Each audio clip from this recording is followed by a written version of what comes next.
نازاني لو معن تفليت تاريخنا انكو أبرحان مزاخم إذا فيلم زيا بزعوا حادة تارا نعاز محاكيم زمثل قندما بحو بلوز تواق أزغوانا أبون نتهم نيبقوم تأزورسو قلعون التزنتو تاريخيا اتبا كل جيزي زدنسو تاريخ جيجنات الناوري دكون اعرختون قنا يسالاتشوم يو قندما حادة معالتي اتزوريو زنوارة نحاسوت زمثل جيجنات نحاق غيرن كالو انتا يفتر نزل بلوز نايكون قفوسنا تحاوسو فيلم كسام وداها تخاتلو كدميو قنا چالنا سابسكرايب مقار ازي فيلم جمروو ام وداها ندحرفتيخم ودما لايك مقار كيترسو عيخم نا فيلمنا نملس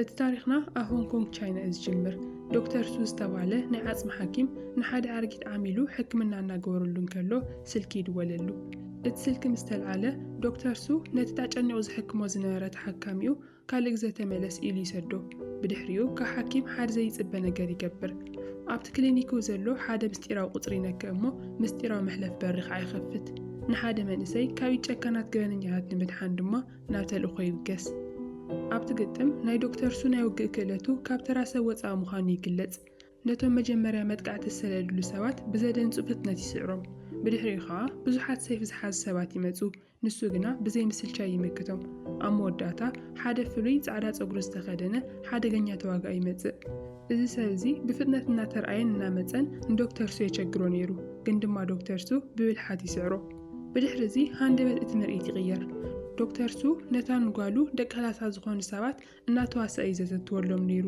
ጓሉ ናታሊ ኮስታ መጽ እንኳን ተነበረ ንሳግና በትናይ ቧ ታሪክ ስለዝሓፈረት ካሊ መውጽ ተጠቂማ ታድም አርካታትሶ እናጎየት ትመጽሞ አቦኹ ኮፍትሎ ተበለታውን ንሳግና አሸሽ ትብሎ በትኻሊ ወገን ከዓ ወዱ ኒኪ አዝዩ ንፉዕ ናይ ዶልፊን መላመድ ኮይኑ ይሰርሐሎ ስሩሐም ስወደአ ከዓ ናብ ገዛ ይምለስ ኒኪ ናብ ገዛ ምስኣተወ ናታሊ ምስቲ አፍቃሪ አጄሰን በስልኪ እናዕለለት ትጸንሖ ኒኪ ኣብ ጥቃኣ ኮፍ ይብል እሞ ምንም ዘረባ ከይውፅእ ከዓ ነት ናይ ቴሌቪዥን ቻነል ይغይሮ ናታሊ ንጄሰን 5 ደቂቃ ጽንሐኒ በለቶሞ ኣመንጎቶም ክልተ ኣሕዋት ብርቱዕ ናይ ኩንጉፉ ግጥም ይጅመር ክልቲኦም ዘለዎም ጥበብ ብጣዕሚ ዘደንጽ እዩ እቲ ግጥም ዘቋረጸ ከዓ ዓርኮም ታትሶ ናብቲ ገዛ ምስ መጸት ነይሩ ታትሶ እታ ለይትያ ኣብ ገዛኦም ክትሓድር እያ መጽያ ዶክተር ሱ ካብ ደገ ምስተመለሰ ከዓ ነታትሶ ብውዑይ መንፈስ ይቕበላሞ ድራር ይቕርብ ግን ድማቶም ኣሕዋት ክባእሱን ከለው እቲ ወንበር ሴሮም ወስለ ዝነበሩ ኩሎም ብሓባር ኮይኖም ይጸግንዎ ኒኪ ነታትሶ ፍሉይ ፍቕሪ ከም ዘለዎ ካብ ገጹ ይረአዩ ሱ ድማ ኣብቲ ማዕድ ድራር ንምዝንጋዕ ኢሉ ቀልታት ክነገር ይጅምር በዚ ምኽንያት ንወዱ ኒኪ ስለ ዘሕፈሮ ኒኪ ድራሩ ከይወደአ ናብ ክፍሉ ይኸይድ ሱ ግና ደድሕሪ ወዳው ክንዲ ዝኸይድ ናብ ክፍሉ ኣትዩ ስእልታት ዝሞተት ሰበይቱ ብምልዓል ጓለይ ትረሕቐንላ ወደይ ድማ ባየ ይሓፍርሎ እናበለ ናይ ልቡ የዛርባ በታለይት እዚኣ ኒኪ ንታትሶ ክእልሻን ከሎ ካብ ዝገመት ወፃ ኮይና ይረኽባ ታትሶ ከም ድለያ ሽጋራናት ክኸትክሪኣን ከሎ ብጣዕሚ ይስንብድ ንጽባሒት ንግሆ ሱ ንጓሉ ናታሊ ናብ ትምህርት ቤት እናወሰዳን ከሎ ናታሊ ብዛዕባ ምሸት ንድራር ዝመጽእ ኣርካጂ ሰንተልዕለሉ አባ እቲ ናይ ምስጢራዊ አገልግሎት ኤጀንት የዝሉ ታሪክ እውን ንሓንቲ ምሸት እኳ እንተኾነ ንኸቋርጾ ትልምኖ ሱ ግና ሰባት እንተዘይኣመኑኒ ኣይግደስን እየ ዘገድሰኒ ንስኹም ደቀ ምእማንኩም እዩ ምክንያቱ ኩሉ ታሪኸይ ሓቂ እዩ ብምባል ይምልሰላ ናታሊ ግን ኣዕርኽታ ኣብ ቤት ትምህርቲ ብሰንክቲ ናይ ኣቦኣ ዝብሎ ዘረባታት ከም ዘላግጹላ ብምግላጽ መረረታ ትገልጽ ቀጺሉ ከዓ ሱ ድሕሪ 2 መዓልቲ ጓሉ ናይ ቲያትር ምርኢት ከም ዘለዋ ይሰምዕ እሞ ክሪኣ ይደሊ ንሳግና ድሕሪ መጺኻ ክርበሽ እየ ብምባል ንኸይመጽእ ትነግሮ ብድሕሪዚ እቲ ታሪክ ናብ ካልእ ቦታ ይወስደና እሞ ሓደ ሰብ ብኣዝዩ ዘስካሕክሕ መንገዲ እናተሳቀየ ንርኢ እቲ ሰብ ክሳብ ስድራ ቤቱ ብቪድዮ ተኣሲሮም ዝርዩ ሓቅነቱ ይሓበረን ነይሩ ሓደ ኣብ ዊልቸር ዝተቐመጠ ዝተረጋግአ ሰብዓይ ከዓ እቲ ዝደልዮ ሓበሬታ እንተዘይነጊርዎ ስድራ ቤቱ ብምሉኡ ክቐትሎም ከም ዝኾነ ይፈራርሖ ሹዕት ሰብዓይ ኣብ ናይ መወዳእታ ሰልከን ተሸኒፉ እቲ ዝደልዮ ሓበሬታ ይህቡ እቲ ወንበር ዝነበረ ሰብዓይ ከምቲ ተስፋ ዝገበሮ ነቲ ሰብ ይሰዶ ግን ድማ ነቲ ማዕጾ ከፊቱ ክወፅእ እንከሎ ንባዕሉ ኣብ ሓደ ዓብዪ ህንፃ ተንጠልጢሉ ይረኽቦ እቲ ኣብ ዊልቸር ተቐሚጡ ንሪኦ ዘለና ሰብዓይ ሪኖ ይበሃል ንሱ ነቲ ዝደልዮ ሓበሬታ ምስ ረኸበ ከዓ ነቶም ሓለውቱ ነቲ ሰብ ካብቲ ነዊሕ ህንፃ ደፊኦም ይቐትልዎ ብድሕሪኡ ሪኖ ምስቲ ንእሽተይ ወዱ ኔልሰን ኮይኖም ናብቲ ናይ ዶክተር ሱ ክሊኒክ ይመፁ ሪኖ ንሱ ብምስጢር ከዛርቦ ይደሊ እሞ ታይ ዝበሃል ሰብ ኣበይ ከም ዘሎ ይሓቶ ሪኖ ቀፂሉ እቲ ምኽንያቱ ክገልጽ እንከሎ ቅድሚ 12 ዓመት ኣብ ፊሊፒንስ ኣብ ልዕሊ ኣሜሪካውያን ናይ ሽበራ መጥቃዕቲ ተፈጺሙ ነይሩ። ኣሜሪካ ድማ ነቶም ተሓተቲ ንምጥፋእ ምስጢራዊ ስርሒት ትጅምር። ሪኖ ኣብቲ ሰዓት ኣብ ሆንግ ኮንግ ኮይኑ ናይቶም ኣሸበርቲ ርክባት ክስልል ይምደብ። ምስ ሓደ ናይ ስናይፐር ጋንታ ኮይኑ ክጽበን ከሎ ግና ሓደ ሰብ ካብ ድሕሪት መጺኡ ብዝሰንዘረሉ ሓንቲ ብርቱዕ ውቅዒት ሕቑኡ ይሰብሮ። ካብታ መዓልቲ እቲኣ ጀሚሩ ከዓ ካብ መላእ ኣካላቱ ሓንቲ ጸብዕቲ ብቻ ክንቀሳቐስ ዝኽእል። ድሕሪ ናይ ነዊሕ ዓመታት ፍተሻ እቲ መጥቃዕቲ ዝፈነወሉ ሰብ ታይ ዝበሃል ካብ ናይ ስለላ ስራሕ ጥሮታ ዝወፀ ሰብ ምዃኑ ይፈልጥ። ነቲ ሰብ ሓድሽ ማንነት ዝሃቦ ድማ እዚ ዘሎ ዶክተር ሱ ምዃኑ እውን የረጋግጽ። ዶክተር ሱ ነዚ ኩሉ ብህድኣት ክሰምዕ ምስ ጸንሐ ኣብዛ ከተማ ብዙሕ ሱ ዝበሃል ሰብ ኣሎ፣ ኣነ ግና እቲ ትደልዮ ዘለኻ ሰብ ኣይኮንኩን፣ ታይ ዝበሃል ሰብ እውን ኣይፈልጥን እየ ብምባል ክሒዱ ይምልሰሉ። ሪኖ ነቲ ዶክተር ሱ ዝበሎ ነገር ኣይኣመኑን እዩ። ሽዑን ወዲ ሒዙ ካብቲ ክሊኒክ ክወፅእ እንከሎ እቲ ሓደጋ እናቐረበ ይመጽእ ከም ዘሎ ግልጽ እዩ ነይሩ። ምሸት ምስ ኮነ ንናታሊ ዓርካ ጄሰን ንድራር ይመጽእ። ንናታሊ ድማ ሓንቲ ንእሽተይ ሓሰማ ከም ውህብቶ ሒዝላ እዩ ነይሩ። ብድሕሪዚ ኩሎም ንድራር ክምገቡ ኣብ ጠረጴዛ ኮፍ ይብሉ። ናታሊ እቲ ኩነታት ብሰላም ንኽሓልፍ ኣዝያ ተጨኒቓ ነይራ። ኒኪ ግን በቲ ትሕቲ ናይ ማዕዲ ጠረጴዛ ኮይኑ ብእግሩ ንናታሊ ክወቕዓ ይጅምር። እቲ ኣብ መንጎ ክልቲኦም ኣሕዋት ዝነበረ ናይ ኣጋር ቃልሲ ኣዝዩ ብርቱዕ ስለ ዝነበረ እቶም ኣብ ትሕቲኦም ዝነበሩ ጎረባብት እኳ እቲ ድምፂ ከናውፆም ይስምዖም። ጄሰን ድማ እቲ ዝረኣየ ነገር ግርምቢጥ ኮይኑዎ ዝብሎ እውን ጠፊእዎ ሱቕ ይብል። እቲ ትሕቲ ማዕዲ ዝነበረ ግጥም ኣሕዋት መወዳእቱ ስሕተት ይኸውን። ኒኪ ምስ ናይ ማዕዲ ጨርቂ ተጎቲቱ ናብ መሬት ይወድቕ እሞ መብዛሕትኡ ምግቢ እውን ኣብ ምድሪ ይፈስስ። ድሕሪ ድራር ዶክተር ሱ ናብ ናይ ኒኪ ክፍሊ ኸይዱ ንሓፍቱ ኣብ ቅድሚ ጋሻ ክሕፍራ ከም ዘይነበሮ ይግስጾ። ቀፂሉ እውን ሓደ ገዳሲ ምኽሪ የመሓላልፈሉ። ንናታሊ ሓልዋ ንዓኣ ዓንዲ ሕቁኽና ንዓይ ሓደ ነገር እንተጋጢምኒ ከም ዓብዪ ሓው መጠን ንሳ ትጽግዓሉ ሰብ ንስኻ ኢኻ ይብሎ። ናብ ናይ ናታሊ ክፍሊ ኸይዱ ድማ ምስ ጄሰን ብስልኪ እናተዘራረበት እንከላ ድቃስ ስለ ዝወሰዳ እቲ ኸቦርታ ይኽድና። ብድሕሪዚ ዶክተር ሱ ናብ ክፍሉ ምስ ተመለሰ እቲ ሪኖ ዝበሎ ነገር እንተዘይተሓባቢርካና ህይወትካ ሲኦል ክኸውን እዩ ዝብል ቃላት ናብ እምርኡ ይመላለስ ነይሩ። ንጽባሒቲ ንግሆ ሱ ናብ ክሊኒኩ ምስ ከደ 4 ብርቱዓት ሰባት ይጸንሕዎ። ሽዑ ንሽዑ እውን እቲ ደቁ ናይ ሓሶት ታሪኽ እዩ ዝብልዎ ዝነበሩ ናይ ውግእ ጥበቡ ሓቂ ምዃኑ ይረጋገጽ። ሱ ነቶም 4 ተዋጋእቲ ብዘደንጹ ፍጥነት ይምክቶም። ዋላ እውን ብረተ ብሰኣነሉ እዋን እኳ ካብቲ ዓጽሚ ሓንቲ ኢድ መንዚዑ ከም መጥቃዕቲ ይጥቀመላ። ግን ድማ እቶም ዝባስዎ ዝነበሩ ሰባት እውን ተራ ሰባት ኣይነበሩን። በብተራና መጹ ንሱ የድክምዎ። ኣብ መወዳእታ ካብ መስኮት ደፊኦም ናብ ደገ የውድቕዎ። ሽዑ ሓንቲ ካብቲ ጋንታ ዝነበረት ጓል ቀሪባ ታየበይሎ ኢላ ተሓቶ። ንሱ ግና መልሰይ እኮ ንሓለቓ ክሂበዮ እየ ኣነ ታይ ዝበሃል ሰብ ኣይፈልጥን ይብልሰላ። ሽዑ ሪኖ ሒዝኩምዎ ንዑ ብኻሊእ መንገዲ ሓበሬታ ክውፅእ እዩ ብምባል ይእዝዝ። ብድሕሪዚ ሱ ኣብ ውሽጢ ሓደ ገዛ ተኣሲሩ ይነቅሕ። ኣብ ቅድሚኡ ድማ ሪኖ ኣብ ዊልቸር ኮይኑ ይጽበየ ነይሩ። ሓደ መርማሪ ከዓ እቲ ሓበሬታ ንምርካብ ብኤሌክትሪክ ከሳቒዮ ይጅምር። ዶክተር ሱ በቲ ዝወርዶ ዝነበረ ናይ ኤሌክትሪክ መጥቃዕቲ ሓንቲ ቃል እኳ ይውፅአን። ግን ድማ ሪኖ ናይቶም ደቁ ስእሊ ምስ ተርእዮ ኣብ ኣዒንቱ ፍርሒ ይርአ። ሪኖ ነቲ ቮልቴጅ ምስ ወሰኸሉ ከዓ ሱ ብሓያል ብርቱዕ ቃንዛ ኮይኑ ን3 ሰዓት ዝኣክል ይወድቕ። በቲ ካልእ ወገን ድማ እቲ ዓሚሉ ዓብዪ ሰብኣይ ዝኾነ አንክል ቻው ናብቲ ክሊኒክ ክመጽእ እንከሎ እቲ ቦታ ዓኒ ይረኽቦ። ሽዑ ንሽዑ ከዓ ናብ ኒኪ ይድውለሉ። ኒኪ ብፍጥነት መጺኡ ነቲ ዝተሰባበረ ናይ ስድራ ቤቶም ስእሊ ምስ ረኣየ ብሕርቃን ነቲ መንደቕ ይወቕዖ። ሽዑ ብሃንደበት ኢዱ ነቲ ምስጢራዊ መልጎም ይረኽቦ እሞ እቲ ምስጢራዊ ክፍሊ ከዓ ይኽፈት። ኒክን አንክል ቻውን ኣብቲ ክፍሊ ዘለዉ ፎቶግራፋት፣ ሰነዳትን ናይ ስርሒት ፋይላትን ምስ ረኣዩ ብስቕታ ይወሓጡ። ኣቦኦም ሱ ዘውርየሎም ዝነበረ ኩሉ ታሪኽ ንሳቶም እናሰሓቑ ዝነበሩሉ ዛንትታት ኩሉ ሓቂ ምዃኑ ይርድኡ። ኒኪ ሽዑ ነቲ ብኡ ቅድሚ ሓደ ለይቲ ናታሊ ሓልዋ ዝበሎ ዘረባ ዘኪሩ ሓፍቱ ንምድሓን ናብ ትምህርቲ ቤት እናጎየ ይኸይድ። ኣብቲ ሰዓት ናታሊ ኣብ መድረኽ ኮይና ቲያትር እናቕረበት እንከላ ክልተ ሓደገኛታት ሰባት ናብቲ ኣዳራሽ ይኣትዉ። ሓደ ካብኣቶም ብቐጥታ ናብ ናታሊ ኸይዱ ይሕዛ። እቲ ዳይሬክተር ግና እቲ ቃልሲ ናይቲ ቲያትር ኣካል መሲልዎ ስቑኢሉ እናተዓዘቦም ነይሩ።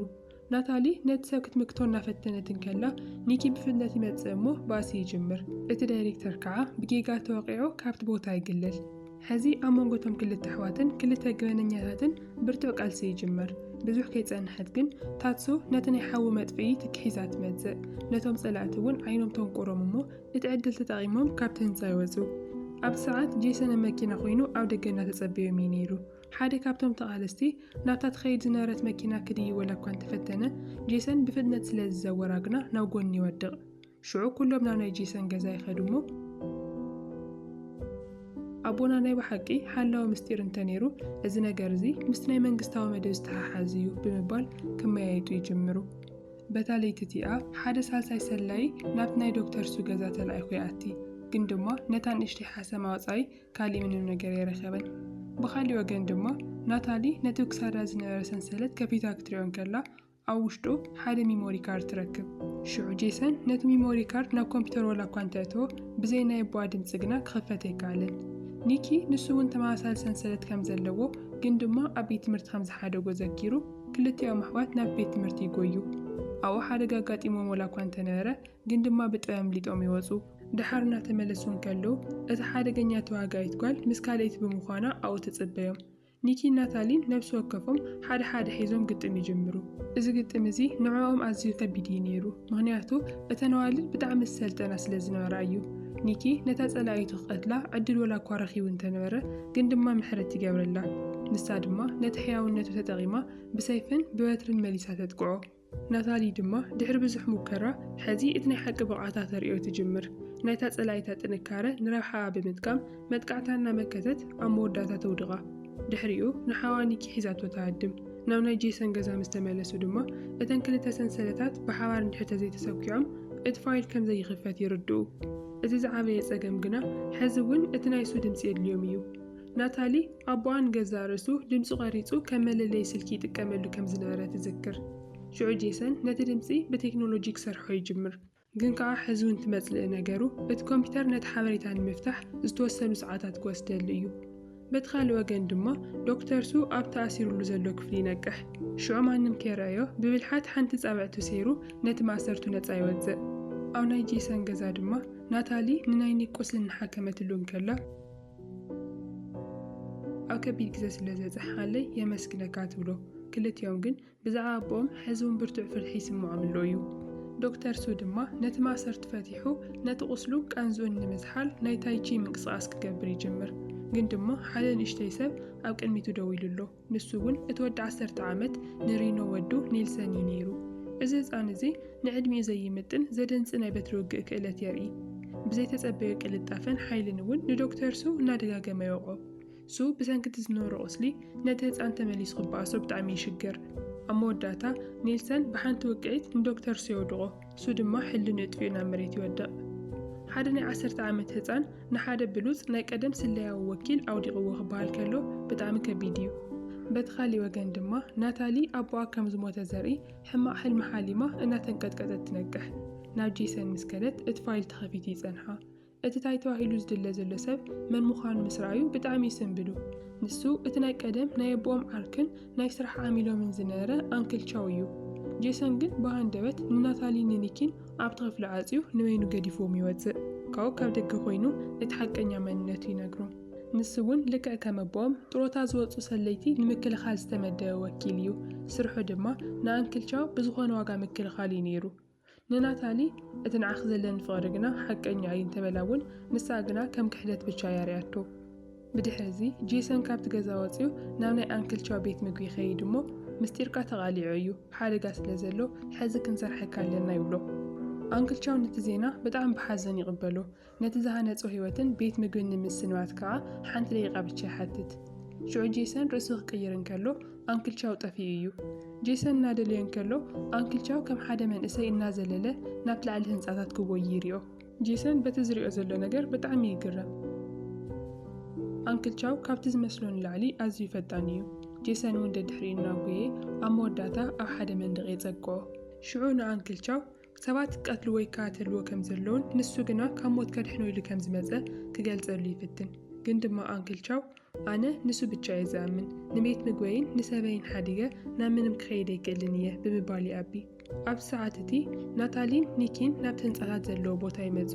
ጄሰን ድማ ንኣንክል ቻው ንምዕቃብ ብዙሕ ወላ እኳ እንተፈተነ እቲ ኣረጊት ሰብኣይ ግና ካብቲ ዝመስሎ ንላዕሊ ሓደገኛን ተንኮለኛን እዩ ነይሩ። እናነኸሶን እናሃደመን ኣብ መንጎቶም ህንፃታት ብትብዓት ይዘልል። ሽዑ ጄሰን ደድሕሪኡ ክዘልል ኢሉ ንንእሽተይ ወዲቑ እዩ ነይሩ። ኣብቲ ሰዓት ኣንክል ቻው ንጄሰን ካብ ውድቀት ንምድሓን ኢሉ እቲ ናይ ሓዊ መጥፍኢ ትቦ ይድርብየሉ እሞ ናብ ታሕቲ ቀሰቢሉ የወርዶ። ብድሕሪኡ ናታሊን ኒኪ ናብ ቅድሚቱ ተንበርኪኾም ይልምንዎ። ኣቦና ተታሒዙ እዩ ዘሎ፣ ትንፋስ እውን ይሓፅረሉ እዩ። ሪኖ ድማ ንዓኻ ብቻ እዩ ዝደሊ፣ ኣቦና ምስቲ ጉዳይ ምንም ዘራኽቦ ነገር የብሉን ይብልዎ። ኣብቲ ሰዓት እቲ ኣረጊት ሰብኣይ ንነዊሕ እዋን ክፀንሐሉ ምስ ፀንሐ ኣብ መወዳእታ ይስማማዕ። ጄሰን ናይ መኪንኡ መፍትሕ ንኒኪ ብምድርባይ ንኣንክል ቻው ብሰላም ከም ትመልሶ ተስፋ ይገብር ይብሎ። ኒኪ ናታሊን ንኣንክል ቻው ሒዞም ናብ ሪኖ ዘለዎ ቦታ ይኸዱ። ግን ድማ ቅድሚ ነቲ ዝደልይዎ ዘለዎ ሰብ ምርካቦም ኣቦኦም ብሂወት እንተልዩ ከረጋግፅ ይደልዩ። ሪኖ ንዶክተር ሱ ኣብ ውሽጢ ሓደ ብብርቱዕ ፀቕጢ ዝተዓፀወ ናይ መስትያት ትቦ ገይሩ የርእዮም። እቲ ትቦ ን10 ደቂቓ ብቻ ትንፋስ ከም ዝተረፎ ድማ ይነግሮም። ኣብቲ ሰዓት ኣንክል ቻው ብትብዓት ስጎምቲ ብምውሳድ ኣነ እየታይ ን12 ዓመታት ክታድኖ ዝፀናሕካ እውን ኣነ እየ ብምባል መንነቱ ይገልጽ። ሪኖ ነቲ ኣብ ዊልቸር ንኽቕመጥ ምኽንያት ዝኾነ ሰብ ክሪኦ እንከሎ ሕርቃኑ ሰማይ ይበፅሕ። ኣንክል ቻው ድማ ንሱን ንደቁን ፈትሓዮም ኣነ ድማ ኣብዚ ክተርፍ እየ ክብል ሓሳብ ይቕርበሉ። ሪኖ ግና ኣብዚ ትእዛዝ ትበሉ ኩነታት ይኮንካ ዘለኻ ሎማዓንቲ ካብዚ ክፍሊ እዚኣ ማንም ሰብ ብሂወተይ ይወፅን እዩ ብምባል ነቶም ሰባት ይእዝዞም። ብድሕሪ እዚ ብርቱዕ ቃልሲ ይጅመር። ኒኪ ናታሊን ኣንክል ቻውን ብሓባር ኮይኖም ነቶም ብዙሓት ጸላእቲ ክበኣስዎም ይቕፅሉ። ሪኖ ትዕግስቲ ብሳዕነ ኣብ መወዳእታ ነቲ ኣዝዩ ሓደገኛን ጨካንን ተዋጋይኡ ንኽቐትሎም ይልእኾ። እዚ ጨካን ተቓላሲ ንኣንክል ቻው ብሓይሊ ይውዖሞ ናብ መሬት እውን የውድቆ። ሪኖ ግን ኣንክል ቻው ቀልጢፉ ንኸይመውት ይእዝዝ። ልክዕ ከምቲ ንሱ ን10 ዓመታት ዝተሳቀየ ስቃይ ኣንክል ቻው እውን ንኽሳቀይ ይደልዩ ዘሎ። ኣብቲ ሰዓት እቲ ኒኪ ቀሪቡ ኣብ ቅድሚ ኣንክል ቻው ደው ብምባል እዚ ሰብ እዚ ናተ እዩ ብምባል ምስቲ ጨካን ተዋጋኢ ይገጥም። እዚ ተቓላሳይ ኣዝዩ ቅልጡፍን ሓደገኛን ወላ እኳ እንተነበረ ኒኪ ግና ነቲ መጥቃዕቱ እናመከተ ብዘደንፁ ብቕዓት ንጸላኢኡ ካብ ውግእ ወፃኢ ይገብሮ። ናታሊ በቲ ካልእ ገጽ ምስቶም ጸላት እናፀረገት ናብ ትቦኣ ዘለዎ መስትያት ትቦ ትጽጋዕ። ሓደ ተዋጋኢ እናወቕዓ እንከሎ እዚ መስትያት እዚ ዝስበር ኣይኮነን እናበለየላ ግጸላ። ግን ድማ ናታሊ ብሓደ ዘይከኣል ዝመስል ነገር ዝኽእል ብሉፅ ኣቦ ዝሰልጠነት ስለ ዝኾነት ነቲ ጸላኢኣ ብጥበብ ሰዓረቶ። ድሕሪኡ ኒኪ ምስቲ ንእሽተይ ኔልሰን ይገጥም።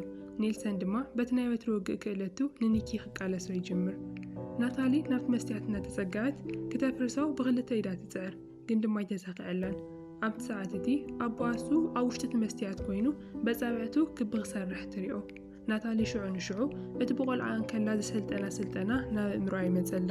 እቲ ስልጠና ሙሉእ ጉልበታ ናብ ሓደ ነጥቢ ከተኩር ዝገብር እንትኸውን ነቲ ሓይሊ ኣኪባ ኣብቲ መስትያት ብብርቱዕ ምስ ወቕዐቶ እቲ ዘይስበር ዝተባሃለ መስትያት ሙሉእ ንሙሉእ ይሰባበር። ኒኪ ድማ ናይቲ ህፃን ኔልሰን ቅልጣፈ ንረብሕኡ ብምጥቃም እቲ ቃልሲ ኣብ ትሕቲ ቁፅር የእትዎ። ኒኪ ካብቲ ህፃን ንላዕሊ ብሉፅ ናይ በትሪ ተዋግኣ ምዃኑ ከዓ ብግብሪ የረጋግፅ። ሪኖ ብሕርቃን ተደፋፊኡ ነቲ ናይ ዊልቸር ወንበሩ ከም መጥቃዕቲ ብምጥቃም ብሓይሊ ናብ ኒኪ ይኸይድ። ኒኪ ግና ኣብታ ናይ መወዳእታ ሰከንድ ስለ ዘምለጠ ሪኖ ምስቲ ወንበሩ ናብ መንደቕ ይጋጨ እሞ ናብ መሬት ከዓ ይወድቕ። እቲ ወዱ ኔልሰን ኣብ ጥቓ ኣቦ ኮይኑ ብፍርሒ ክርዕድ እንከሎ ኒኪ ግና ንኽልቲኦም ገዲፍዎም ናብ ኣቦ ይኸይድ። ብፍጥነት ተጓዩ ከዓ እቲ ናይ ትንፋስ መስመር የተዓረየሉ እሞ ኣብ ጥቕኡ ኮፍ ይብል። ዶክተር ሱ ኣዒንቱ ከፊቱ ንወዱ ደሓንየ ብምባል የጽናዕንዖ። ድሓር ምስ ነቕሐ ግን ሽዑ ንሽዑ ከዓ ልማዱ ይገደፈን። ቀደም እኮ 18 ሰባት ብሓንሳብ ይምክት ነይረ እየ እናበለ ታሪኹ ክዛረብ ይጅምር። እዚ ሰብኣይ እዚ ናይ ባሓቂ ዘይስበር ጀግና እዩ። ድሕሪ ገለ ግዜ ህይወት ናብ ንቡር ትምለስ። ሱ ኣብ ክፍሉ ኮይኑ ምስ ስእሊ ሰበይቲ ይዕልል ኣሎ። ግን ድማ ሕዚ ከም ቀደም ሓዘን ኣይነበሮን። ደቁ ሕዚ የኽብርዎ ይሕልውዎ፣ ታሪኹ ድማ ብተገዳስነት ይሰምዑ እዮም። ቁሩብ ጸኒሑ ጄሰን ናብ ገዝኦም ምስ መፀ ከዓ ሱ ቀልጢፍካ ኸይድካ ምስ ናታሊ ተዓረቕ ይብሎ። ሽዑ ጄሰን ናብ ናይ ናታሊ ክላስ ብምኻድ ንዓኣ ዘለዎ ፍቕሪ ሓቂ ምዃኑ ይገልጸላ። ንሳ እውን ይቕረበለትሉ እሞ ድሓር ይተሓቋቐፉ። ኒኪ ድማ ምስ ኣፍቃሪቱ ታትሱ ብሓባር ይኾኑ። ኣብ መወዳእታ ዶክተር ሱን ኣንክል ቻውን ኣብ ደገ ኮይኖም ቼዝ እናተፃወቱ እቲ ፊልም ይውዳእ። እዚ ፊልም ዘርእየና ሓደ ነገር እንተሃለወ ንወለድኻ ይትንዓቆ ዝብል እዩ። እቶም ደቁ ነቲ ቦኦም ዝነግሮም ዝነበረ ታሪክ ከም ናይ ፈጠራ ስራሕ ገይሮም እዮም ዝርእይዎ ነይሮም። ግን ድማ መወዳእታ እቲ ታሪኹ ሓቂ ምዃኑ ብቻ ዘይኮነስ እዚ ዘሰልጠኖም ጥበብ ህይወቶምን ህይወት ኣቦኦምን ዘድሓነ ሓያል መሳርሒ ኮይኑ ተረኺቡ። እዚ ታሪክ ንስኹም ፈቲኹምዎ ከም ዝኾንኩም ተስፋ ይገብር። ብዛዕባ እዚ ፊልም ዘለኩም ሓሳብ ከመይ ከም ዝተሰማዓኩም ወይ ድማ ዝፈትኹምዎ ፓርቲ ድማ ኣብ ኮመንት ጻሓፉልና። ኣብ ቀጻሊ ቪድዮ ክንራኸብ ኢና። ቻናልና ሳብስክራይብ ምግባር ከይትርስዑ።